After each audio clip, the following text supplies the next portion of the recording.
ইচ্ছাকৃতভাবে যেভাবে আঘাত এনেছে, এটি ব্রেক করেছে, গিনিস বুকে নাম লেখানো যেতে পারে এইটা দিয়ে।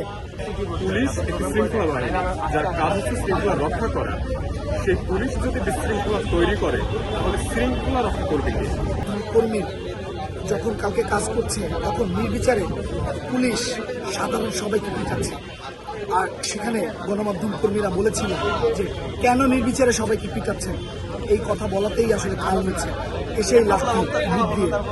এবং এটি যখন তাকে জিজ্ঞেস করা হচ্ছে এবং কেন লাঠি দিল, তখন তারা কি করেছে, 10 থেকে 15 জন সাংবাদিক ওখানে ছিল, তারা চতুর্দিক থেকে 1-150 পুলিশ ঘিরে ফেলে তারপর তারা এভাবে লাঠি দিয়ে পিটাইছে।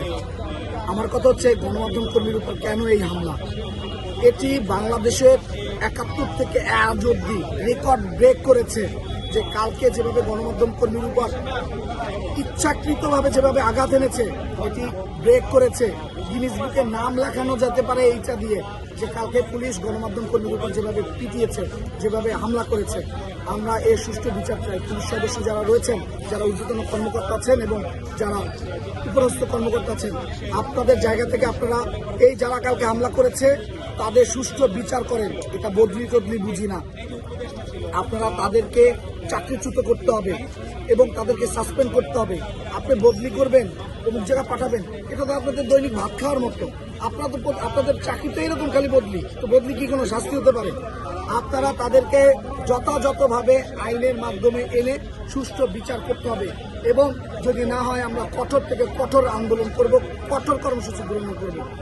আমরা যদি প্রয়োজন হয় হাইকোর্ট পর্যন্ত যাব, আমরা যদি প্রয়োজন হয় আমরা তাদের যে হেডকোয়ার্টার রয়েছে সেখানে কি আমরা আন্দোলন গড়ে তুলব।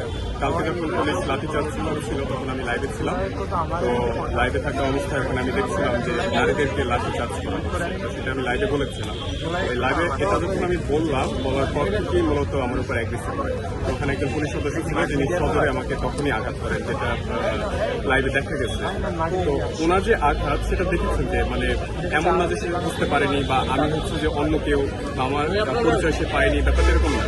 সে আমাকে দেখে শুনে বুঝে তারপরে হচ্ছে যে আমার উপরে আঘাত করে।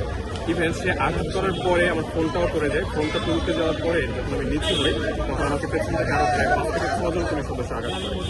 এখন আমার কথা হচ্ছে যে পুলিশ একটি শৃঙ্খলা বাহিনী, যার কাজ হচ্ছে শৃঙ্খলা রক্ষা করা।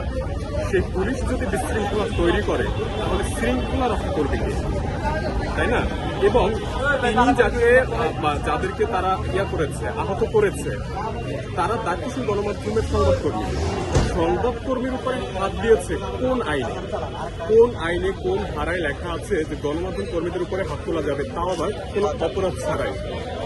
এখন আমার প্রশ্ন জাগে যে তারা আসলে কোন দিকটা থাকার জন্য কালকে গণমাধ্যম কর্মীদের উপরে আঘাত করেছে এবং নির্বিচারে যাকে যেভাবে পেয়েছে ইন্টেনশনালি মেরেছে। তারা বলতেছে দেখিনি, কে বলেছে দেখিনি? ফুটেজে তো আপনি দেখতে পাচ্ছেন বা সবাই দেখতে পাচ্ছে যে ইন্টেনশনালি মেরেছে নাকি ভুল করে হয়েছে।